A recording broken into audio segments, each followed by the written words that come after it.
Hey guys, and welcome back. Today we are going to be doing a full tier ranking of all the characters that are currently released in Marvel Champions, the living card game made by Fantasy Flight Games. Note I did say currently released, so I did not include Jubilee or Nightcrawler, who have been announced. I mean, honestly, they're probably going to be at least A tier looking at the cards that have so far been shown. But I don't want to rank them because I haven't seen their full kit yet, and yada yada. Plus, we have plenty of heroes to go through already. Do take note, this is for my personal ranking. This is not based off of like full ranking on like their actual min-max capabilities. This is my enjoyment of the heroes and how well I think they play in the game. As there will be biases based off of that, as I think some characters, even though they're good, are designed very poorly, and they will get ranked based off of that. So let's go ahead and get into it, and I'll explain my reasoning for each one. We're going to go ahead and start off with Spider-Man here. Spider-Man, he gets a free resource on his alter ego side. He gets to draw cards on his hero side. He has amazing name cards with Webbed Up, which is basically allows you to stun an enemy that can't be stunned. Yeah, Spider-Man's going to be our first S tier right there. You get him right up there. We missed the S for Spider-Man. She-Hulk. She-Hulk is one of the ones that she doesn't have a pre-con deck, so you do have to build her yourself. I think she's very well designed, personally. I find her designed to be awesome. She has to flip a lot. She doesn't punish you too much for being on her alter ego side. She has built-in thwart with her name cards. Then, as I said, the whole flipping aspect lets her, with some of the cards out there, lets you really abuse that with stuff like Ready to Rumble and Surprise and all that. And Gamma Slam is just a ton. You build up her HP really high so you can get maximum value out of that Gamma Slam. I find her to be a ton of fun. She's one of my top 10, which is a lot whenever there's 51 heroes out right now. I'm going to put her in A tier. Iron Man. Remember, I'm talking about 3 to 4 player games. It's what we generally play with. We play once a week. Iron Man, he takes a lot of setup to go. Once he's set up, though, he is amazing. We actually had somebody playing Iron Man last night. He was slow going, doing almost nothing, and then suddenly he was doing about 16 damage per turn. I think he's really cool in that aspect. It's very thematic for me. Just for that theming and that feel alone, I'll put him at A tier. I know in solo play he's not nearly as good, but again, we're not talking about solo play. We're talking about how I play the game. Next up, we have Captain Marvel with her card draw on her alter ego side, her cycling and card advantage on her hero side, her alpha flight station, her energy absorption, which gives her incredibly economy, and her high damage output, and the fact that you can play her in anything, and yada yada in S tier. I love Captain Marvel. And I love the heroes like Captain Marvel and Iron Man and Thor, where you build them with certain resource cards in mind too, where you want to get as many energy resources, or even Hulk, where you want a bunch of strength resources. I wish there was a lot more of that in this game. I know it kind of it limits deck building a little bit, but this isn't a competitive card game, and you know what? That's okay sometimes. Next up, Hawkeye. Hawkeye is somebody that I judged very harshly whenever he first came out. I did not understand his kit. I thought he was a bit too expensive. You had to get certain cards out and so forth. But then I played with him, and then I tinkered with him, and then I took the shield package like a lot of other people did, and I dropped it on him, and God, he became so good once he started bouncing Mockingbird and getting those Sky Destroyer procs, and you realize he's basically immortal. And yeah, with that, you do other things. You can control the board with all of his arrows. You limit the amount of minions they can play. You thwart everything. Oh my God, Hawkeye he's amazing. He's S tier. Rocket. Very niche. If you want to play a game where you're killing minions and putting out a bunch of weapons, he's awesome for that. However, I find that kind of limiting in deck building. I never really reach for Rocket. I don't mind playing Rocket. Sometimes you're in the mood to do that, though.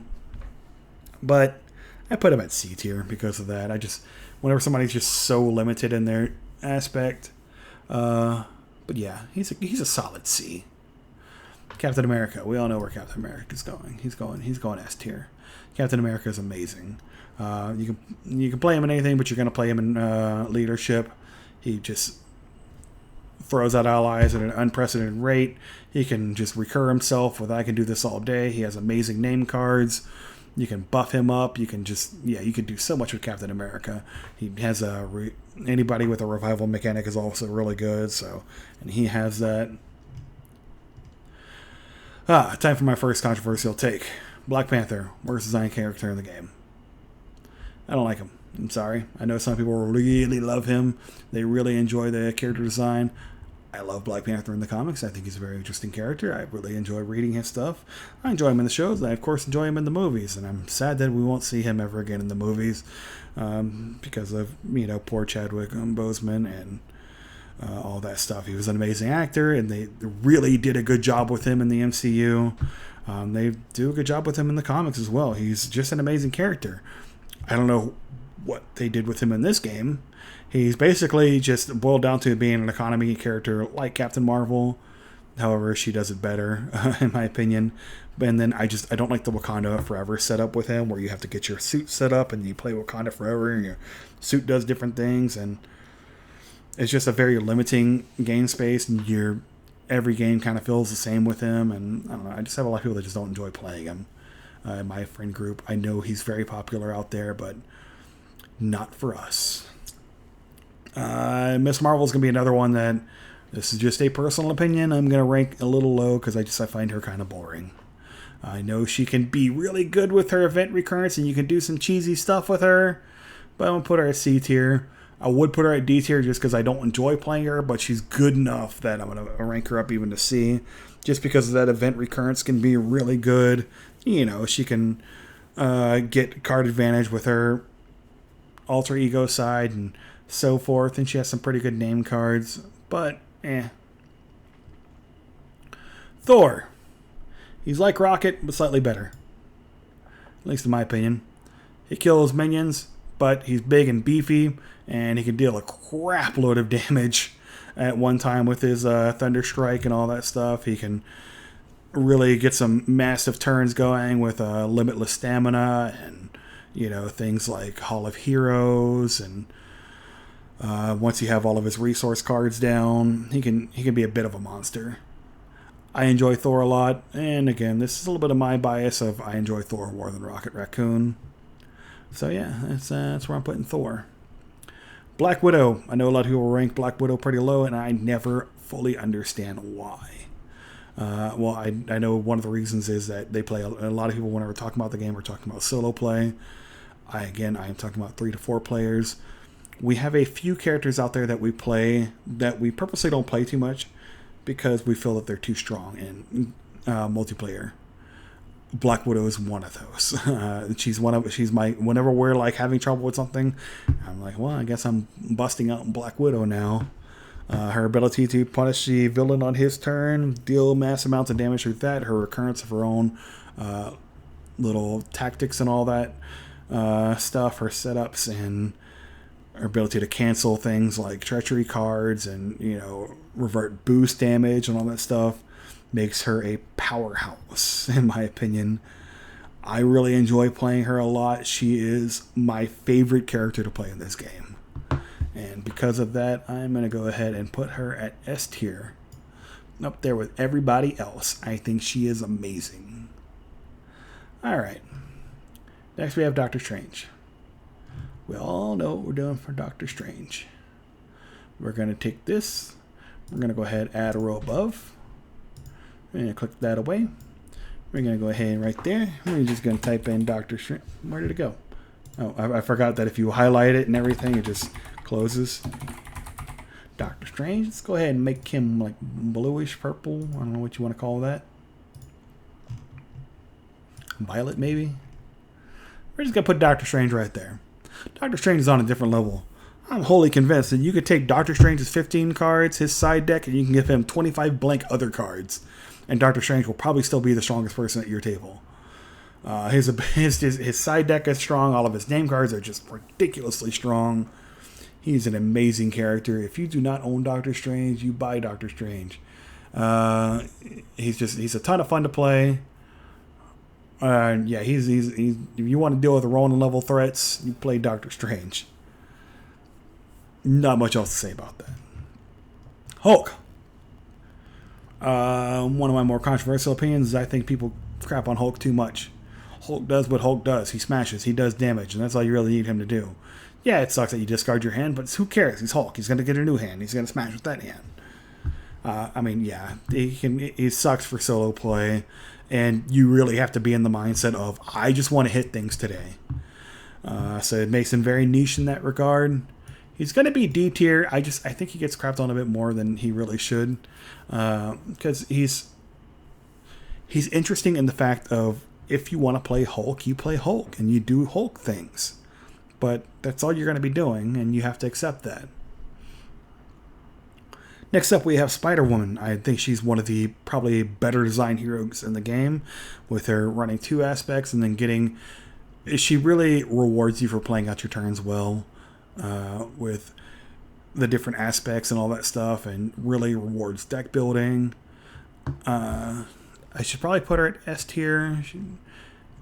No, she has really strong name cards as well, with things like the pheromones and her ability to give herself toughness, which every time you play one of those is giving her another +1/+1. Yeah, she's a really strong character. Plus she has like card advantage with her name cards and stuff like that. Spider-Woman is good. Ant-Man. So I'm going to go ahead and state that we are not going to go ahead and talk about the Ant-Man Infinite glitch, where you can, I say glitch, but his infinite stuff, I don't really count that as that wasn't a design intention. Yeah, you can do it, and you can break the game through it, but I don't think that's what they intended. However, he's still really good. He's very flexible. You can build him in most things. He has the ability to heal. He has the ability to thwart, attack. He just flips around, rewards you for really, really planning out your turns. I'm going to put him at a solid A tier. Next up after him, we have Wasp, who just feels not as good as Ant-Man. She feels kind of in that same way, where you're going to kind of flip her around and do different things. But I just think Ant-Man, she's one of the ones that I think she's lacking in design. In fact, I'm actually going to put her at C tier, because yeah, she's good enough to be at B tier if Ant-Man didn't exist.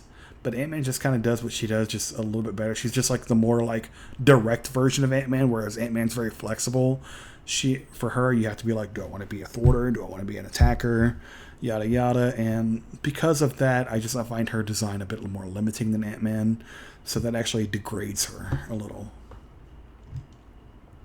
Quicksilver. I find Quicksilver to be very boring. He's really, really good, but it's just like,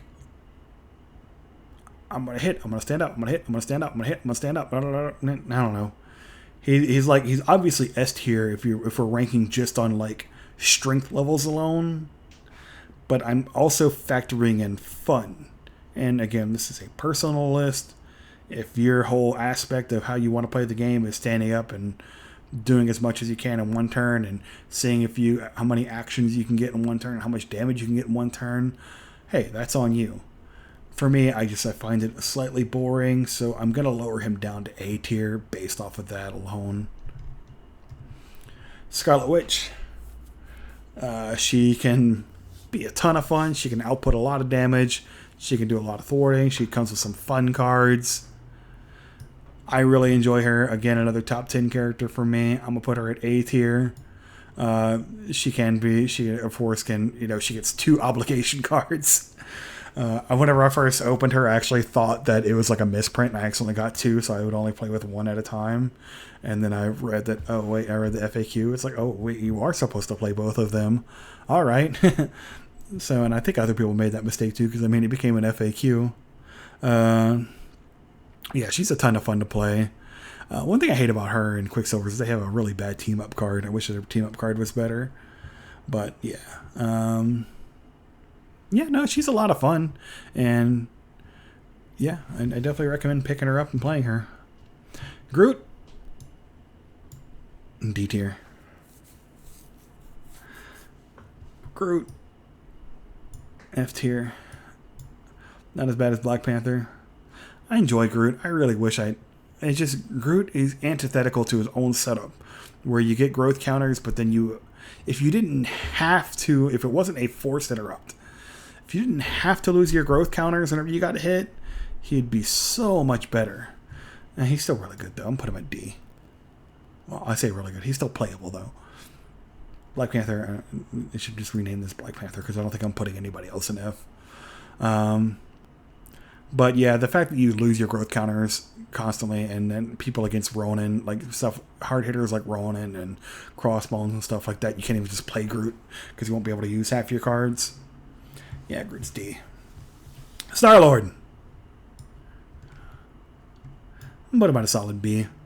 Get a whole bunch of card draw, do a whole bunch of damage, have a lot of fun. I mean, what could go wrong? I mean, he's just a lot of fun in that regard. He makes the enemy, he benefits off the getting a bunch of encounter cards, and as the game progresses, the encounter cards are getting more punishing, and so Star-Lord is becoming weaker because of that. But he's still a ton of fun to play. So he's solid B. He's probably a low A for me, but I'm gonna put him in B for now just to make these a little more balanced. Gamora, we're gonna go ahead and put her in A tier.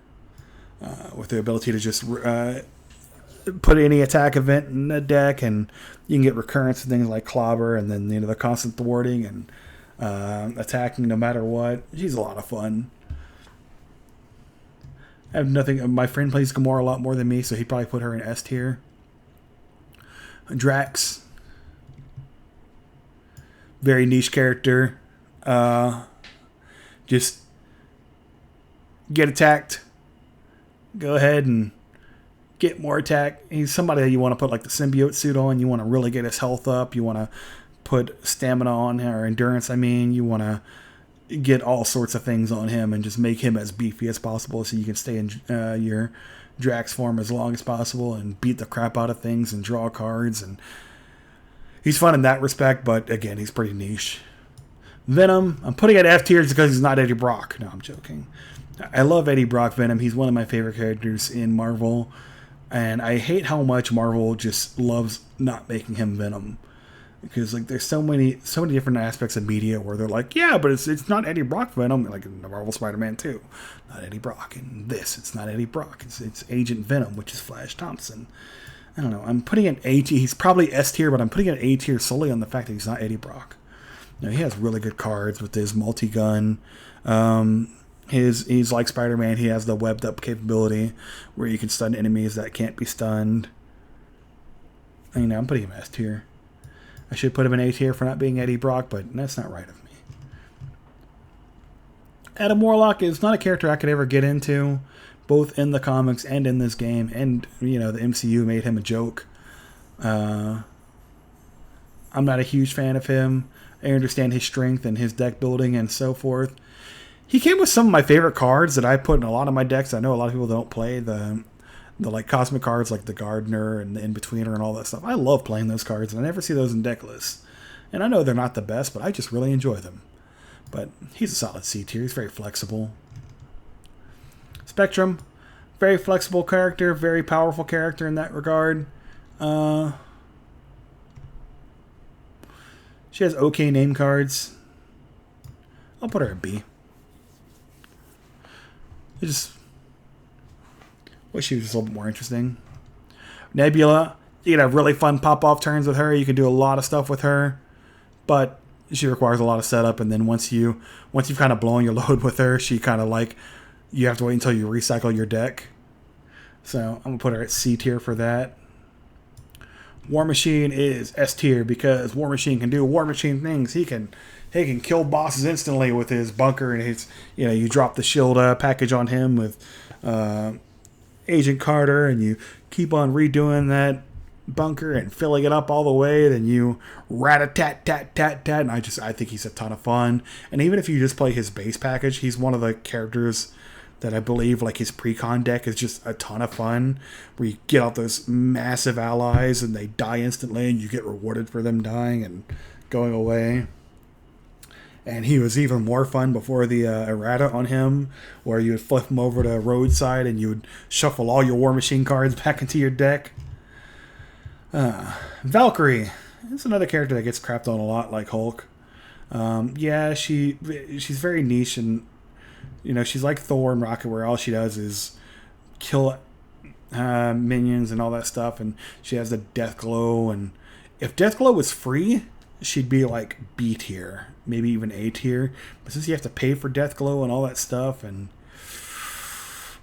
I'm gonna put her at D tier. I mean, I enjoy playing her a lot, and we enjoy playing her a lot at my table.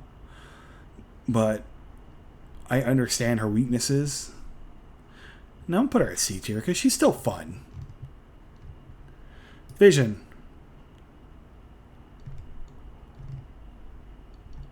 I don't like Vision in the comics. I didn't like him in the movies. I've never seen him in anything I like him in. I think he's kind of a boring character, and I think his design was kind of boring. He's really good with his ability to destroy attachments and everything.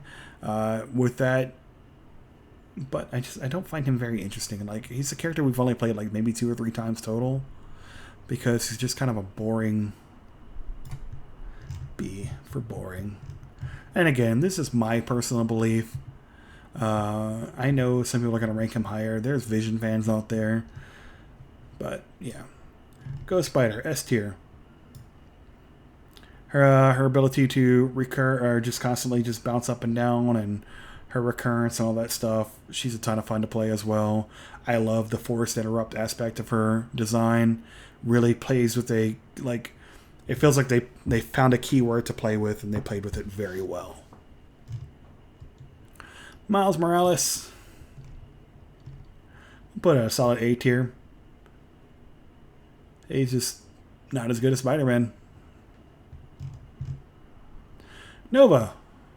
If you want to play a very aggressive character, that's what you want to play. He's kind of like Hulk in that regard, where you're kind of just like, you want to play an aggression character. But I mean, he's obviously better than Hulk, because I mean, he has World Mind and everything, and I'm gonna put him at a C tier. I don't enjoy playing him. Nobody at our table enjoys playing him, but he's still pretty good. Like, I think if more people at our table enjoyed playing him, he'd probably be A tier. But for our group, he's a C tier. Ironheart, I believe she's one of the strongest in the game. She's like Iron Man. She does take a little while to set up, but she can do stuff while she's setting up, because she still has her hand size and all that stuff. She's a solid S tier, especially once she gets like fully up to level 3. Spider-Ham. Again, at our table, we have a few heroes that we go to whenever we want to win. I go Black Widow. He goes Spider-Ham.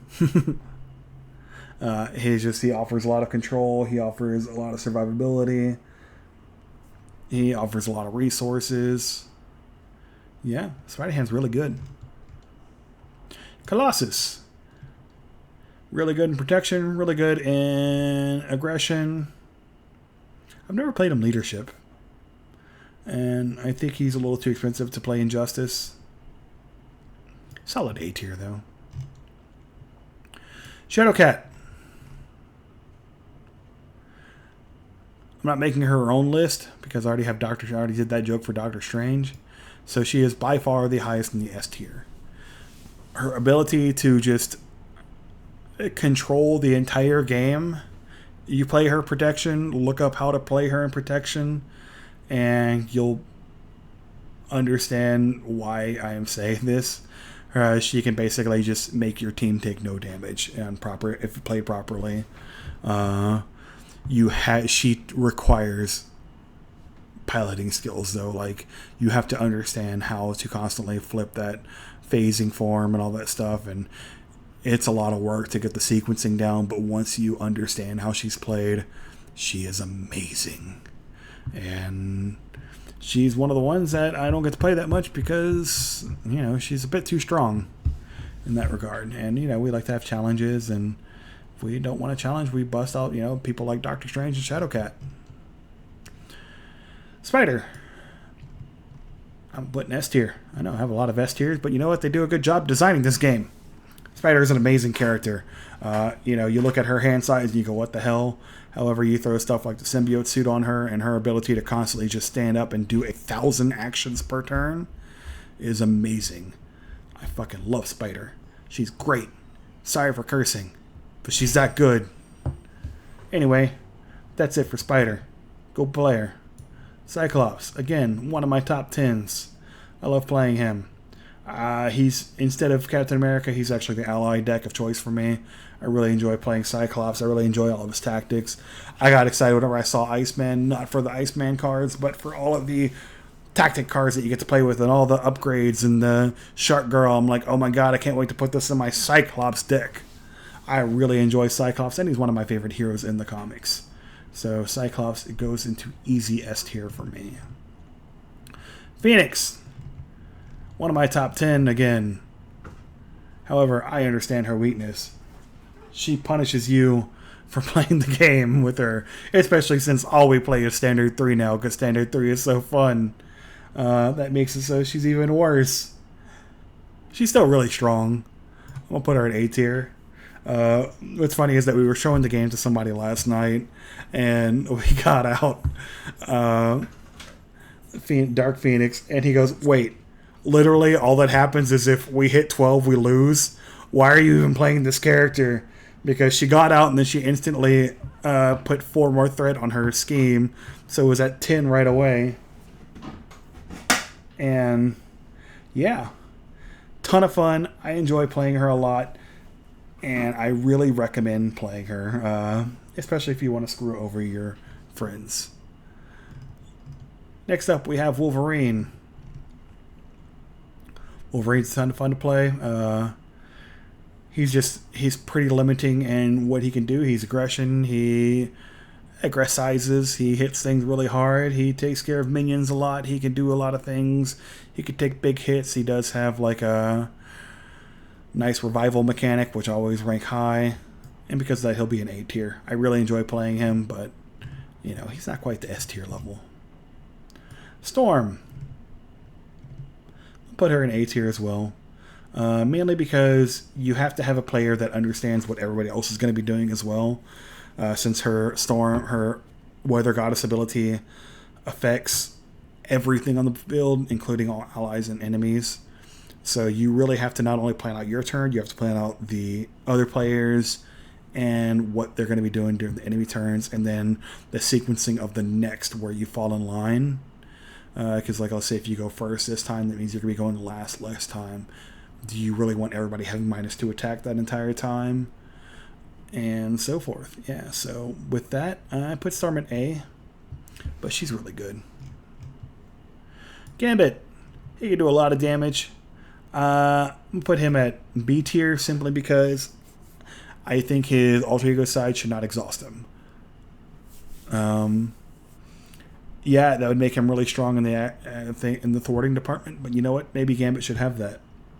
It's okay for characters to be a little strong in a PvE card game. Some imbalance is okay. And then I don't understand why he's only limited to using 3 charges on his charge to card, whenever you have people like Ironheart who can use everything in 1 turn, or War Machine who can use everything in 1 turn, and so forth. It's a weird design aspect. So, I mean, yeah, I kind of get it, because, like, what if you got up 15 charges, then you use things like Royal Flush and you're doing 45 damage? Well, you know who else can do 45 damage in a turn? War Machine. I don't know. I just think that the 3 was a little bit limiting. So he's B tier for that. Rogue. S tier. She can take no damage. She can become whatever you need her to be. Her deck building is unlimited. Yeah, she's good. I really have nothing else to say other than that. She's really good. Cable. I'll put at a solid A tier. He's really good once you get him going, but you have to get him going. You have to get that Technovirus purged. And then once he gets all that going, once he's fully rolling, he becomes a very good character on the field, dealing with all the threats out there, especially if you build him Justice, or if you build him Leadership and stuff like that. Either way, he's just really good in what he does. Not quite S tier, but really good. Especially if you're fighting somebody like Red Skull and you can go ahead and just amnesia some of his stronger stuff.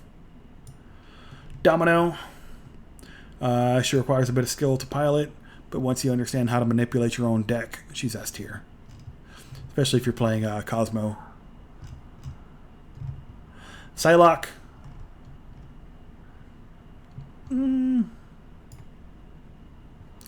Probably high A, low S. I'll put her at high A though. A lot of fun to play. Flipping of the knife and all that stuff is really cool. And she also comes with a really, really strong pre-constructed deck, where you're actually going to use a lot of those cards for other people as well.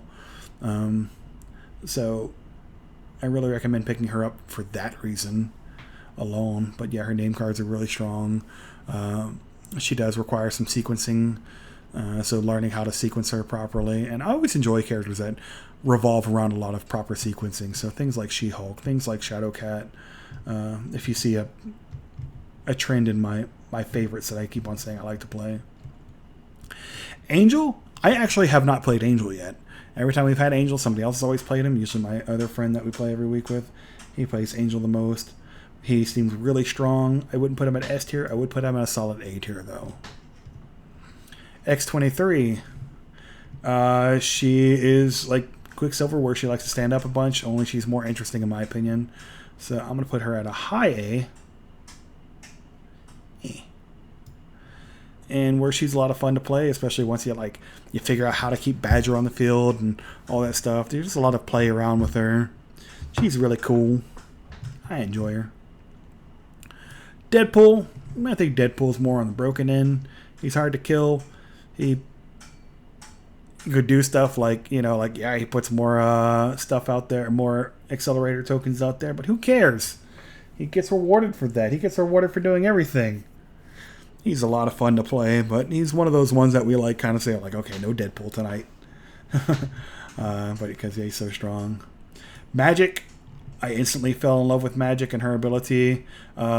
There's a rule in card games. If you can make something cost less, it's probably broken, and that's very true for Magic. Her ability to make cards cost less is really strong. Her own abilities like Stepping Disc and whatnot are really strong. Her recurrence of her own cards, thanks to her alter ego side, is really strong. Magic is really strong. Next up, we have Bishop. Anybody who's played Bishop recently, you kind of question if you're playing him correctly, because is this really how this ability works? Yeah, you build his deck to where it's a lot of resources. Bishop is healing for a lot. Bishop is dealing a lot of damage. Bishop is doing a lot every turn. Bishop is amazing. The Age of Apocalypse box set, just for these two heroes alone, is probably worth it. But hey, the campaign itself was also a lot of fun, other than the mission aspect of it. One of the weakest in my opinion, but yeah. Iceman is our final one that we are going to be listing today. We've only gotten one game. I've played a solo round with him, and then we've played one game with him as a 3-player. He gets out a lot of control. He can output a lot of damage. He's going to be our final S tier. So, what does that mean? We have one character in the Doctor Strange tier. We have 20 characters in S tier. We have 15 characters in A tier. We have 5 characters in B tier. We have 8 characters in C tier. 2 characters in D tier, and 1 character that is Black Panther. Again, I am sorry to all Black Panther fans out there. But yeah, that's my ranking of all the heroes in Marvel Champions. If you enjoy stuff like this and just want to hear me talk more, well, like, comment, subscribe, and all that stuff. If you want to disagree with me, hey, go ahead and do that too. Just no matter what, just like, comment, subscribe, all that. I don't care. Yell at me. Anyway, thanks guys for watching. Y'all have a good day, and goodbye.